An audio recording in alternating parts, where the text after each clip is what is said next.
Well, it finally happened. Honestly, I'm surprised it took this long. I mean, it's been what, like 15 days now? And I've done pretty good to keep up with the videos. But today was the day. I fought these dig logs all day. It was not for lack of effort, because I shot 3 different dig logs today, and I shot them twice. Now, the first failure was my fault, no doubt.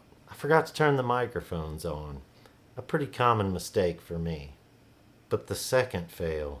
Now, normally I set up 3 or 4 cameras to do shots, and that was what I did today. And I shot these 3 different videos, and I got back inside, and I started trying to sync up the audio from these different cameras, and for some reason, they just would not sync. Now, I'm good with audio. I own a recording studio. I could not get the audio on these to sync up for anything today. I don't know what happened. Needless to say, it is 11:30 on Saturday, July 30th, and this video is due to come out on Sunday, July 31st. So I'm really behind the 8 ball here. Let's go to the phone lines. We're sorry. Your call cannot be completed as dialed. And take a request from Delane R., who writes, "Could you do a dig log of your favorite belt buckle?" Yes, I can. So, to begin the story about my favorite belt buckle, I would have to tell you about an article I wrote for Western and Eastern Treasures.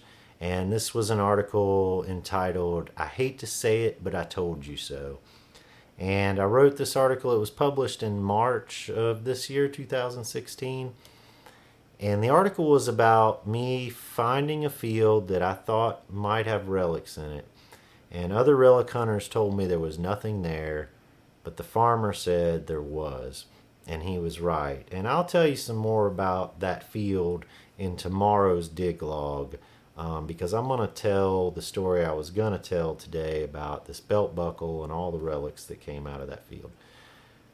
But to get to the belt buckle part, I'd been finding relics in this field, and they were in a long, narrow strip going through the field. And if you got to the left or the right of that strip, you wouldn't find anything. And it was really odd. I kind of think that the troops had been camped through there in a row, and that's why I was finding all these Civil War relics right in a row. I was finding a lot of indicators that there was Confederates camped through there. So as I was following this line of relics through a cow field, I encountered an electric fence, as you often do in a cow field. Now, if you've ever encountered an electric fence with a metal detector on, you know that it is out of control. You hear it pulsing through your headphones, and it goes beep, beep, beep every time the electric fence goes off. Now, my dad always taught me when I was metal detecting to look for the least appealing places. If you think a field is hunted out, or if you think that there's only relics in certain parts of fields, to slow down and look around and think, where would I not want to hunt? And then to go hunt there.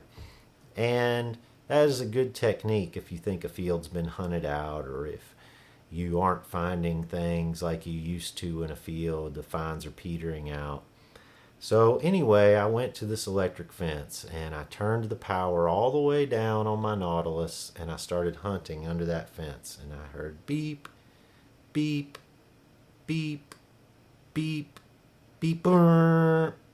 And I thought, well, that's different. You know, there was a different signal that was off time in there. And I dug down about 6 inches, and out popped this beautiful Confederate Georgia frame buckle. Now, people call these Georgia frames. People call them a gutter back buckle. Whatever you call it, it's a Confederate buckle, and I knew it. And I, of course, was blown away. This was my very first Confederate buckle. I called Dad up immediately, and I was jumping up and down in the field practically with this buckle in my hand. And I said, "Dad, I just dug my first Confederate buckle. Oh my God." And he said, "That's great.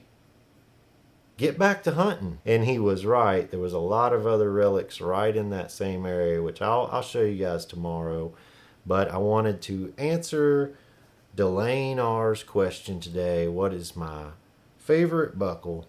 And this is it, this beautiful Georgia frame buckle that I found directly under an electric fence. And a good lesson to take from this is the lesson my dad taught me.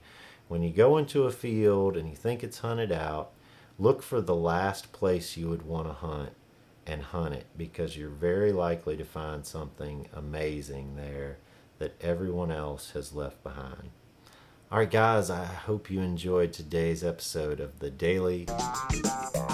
If you did, please share and subscribe. It was a rough day for me, but the good news about a daily video is I can try again tomorrow. See you then.